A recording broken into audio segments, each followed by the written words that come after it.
Greetings and welcome to another episode of Let's Play Imperium Galactica 2 Alliances. Well, there's just no gentle way to say this. I've lost. It's over. I can't win. There is just no way. And I've tried to come up with ways, but there's just no way. I'm too far behind. All I have... Your orders. Is a couple of corvettes and heavy fighters. Well, aside from... Awaiting orders, sir! But that doesn't count. While the Iberons are already on cruise attack and are quite close to actually getting heavy cruise attack as well. And at the same time, the Godan were taken over by the Kra'hen. Which doesn't sound like such a big problem. But I wanted those planets. That would have been my next move once I cleared up the pirates, to take over the Godan, to expand my production and research base, and also get a population that I could tax fully, without any problems, any real problems at the very least. Yeah.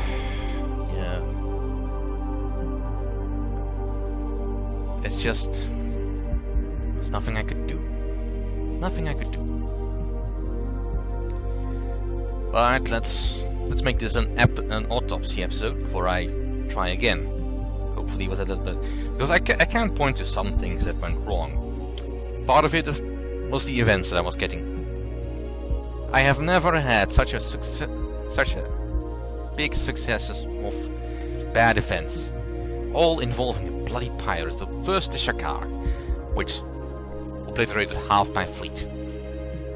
Then I keep getting events that either blow up ships or cause me to have to spend way much more money on things that I actually do not want to do.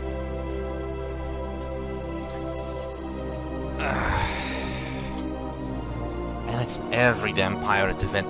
And just to reiterate, those events are completely random. I have no control over them. They could have happened to anyone.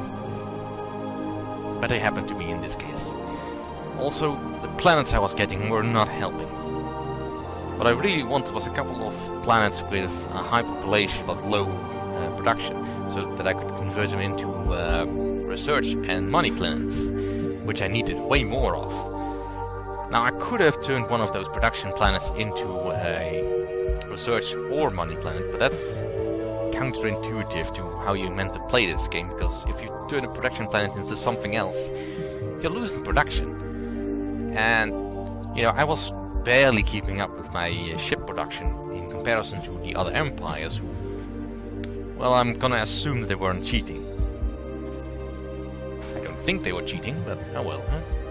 Anyway, so we are here in the information screen, just have things to check out. We are over here. We are at war with the Iberons. Not so much at war with anyone else. The Godan were eliminated, of course. We also know about the Antari, although we don't know any planets or any fleets, but they are at war with the Shinari. Which is convenient for us, but then again, the Shinari are scheming bastards, and well, I did try to get ahead in an unrecorded episode. They actually started to revolt against me. Which is annoying, because that tends to flip a planet away from us, to either a pirate faction or towards them. In this case, towards them. But I just don't have the means to counter that anyway. But anyway, the Iberons are just at war with us, and the Kra'hen are currently not at war with anyone else. Now, I suspect that the Iberons actually were responsible for wiping out the Tolwan and the Cheplon. Which would explain how they were able to both get a fleet so big and to get so advanced so quickly, so strong so quickly. But anyway, let's have a look at the information. Our average money that we are making, I think this means, is total income. As you can see, the Kra'hen are up here. We are doing second best, but that's really all we are doing. The Iberons are not actually doing that well on money, which explains why I'm able to defeat their fleets in space at the moment. Because I'm just a little bit better able to produce ships than they are. Not much better, but a little bit better. Total population. Again, the Kra'hen are up there. We are second. But look at the distance between the two. Number of planets. Well, that much. We are pretty much in the middle there somewhere. I think the Iberons and the Antari are just ahead. No wait, that's the Shinari. I wish that the lines wouldn't fluctuate like that. But anyway, fleet strength. Space forces, rather. Yeah, I can't beat that. Even if their fleet is completely made up of destroyers, which it isn't. It cannot be, at this point it cannot be destroyers anymore. I can't beat that. My fleet strength is not even below the Godan at this point. The Godan don't exist anymore! Ground forces. Yeah, no. No, I can't beat that. I have anti-grav tanks with laser cannons. I cannot defeat the Iberons. I cannot defeat the Kra'hen. And they would most likely attack me next. If the Iberons would leave anything of me standing, and well, I can't afford that. Now here's where we are slightly better. Tech-wise, we have more technologies than everyone else. Only just though. Spy strength.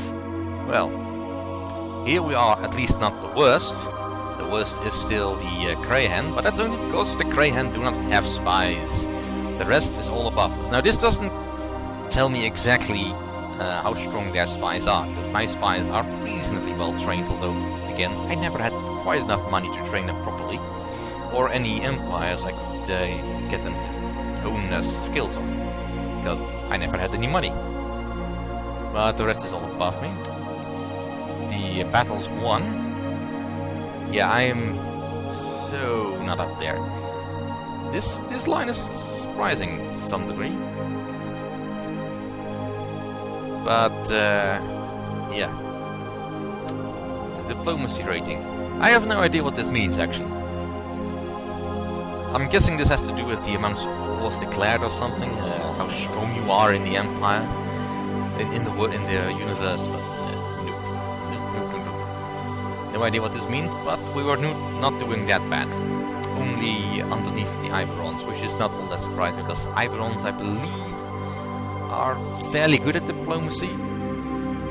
Well, either them or the Chaplons. Because there was, the Shinari have either the Iberons or the Chaplons, and I can't remember which one, I'm not going to look it up right now, that rival them in spite ability.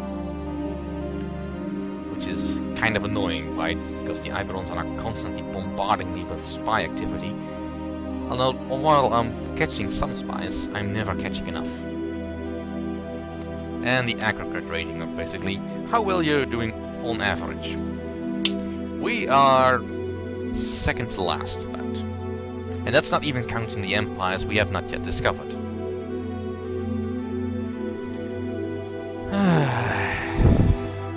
It could have been so good.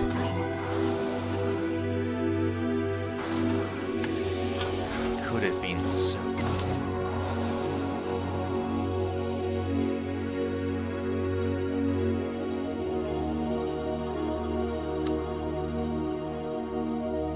We laugh at your puny, insignificant insect-like race.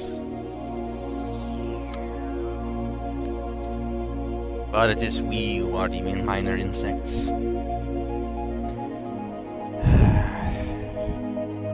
It's really Yes, sir. a pity. I mean, my fleet is not even all that weak in comparison, but it's... I'm just behind on tech. All the tech. All the tech. What I needed right now is either heavy fortresses, which I can't afford, or cruisers, which I also can't afford. The Mega Tract I cannot currently research, but it wouldn't matter because I could never produce any more. Reporting, and, well, sir. I just never quite had enough production facilities for that.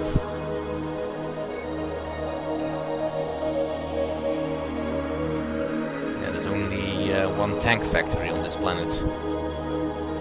That is no good. No good at all. Now, you could argue that maybe perhaps I should have made a planet specifically for tank production, but I find that's never ever actually worth it to any real degree, because you never need quite as many tanks as you need fleets. Because you can really only overrun a planet once. And once you have enough tanks, it doesn't matter how many fortresses someone built.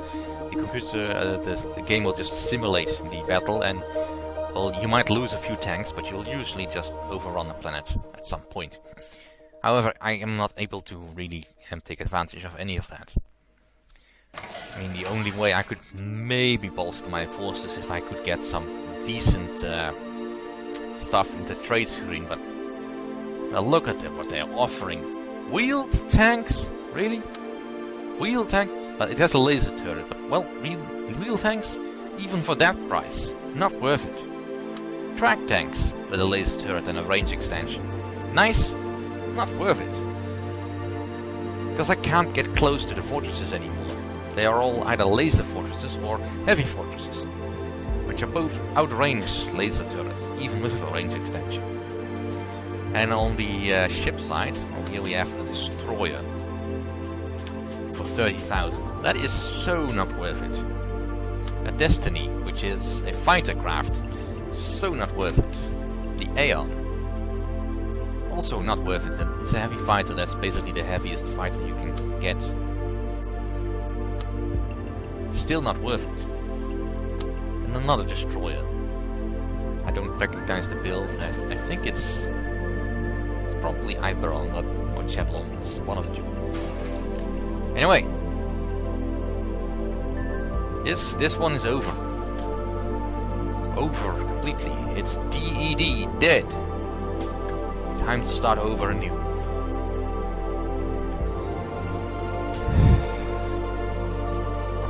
It was going so well. Your orders. Oh well, I've complained enough. Better if I start a new series with a new episode. So, thank you all for watching. I hope you've enjoyed this particular run. We'll go right into the next one though. Don't you worry. See you all next time.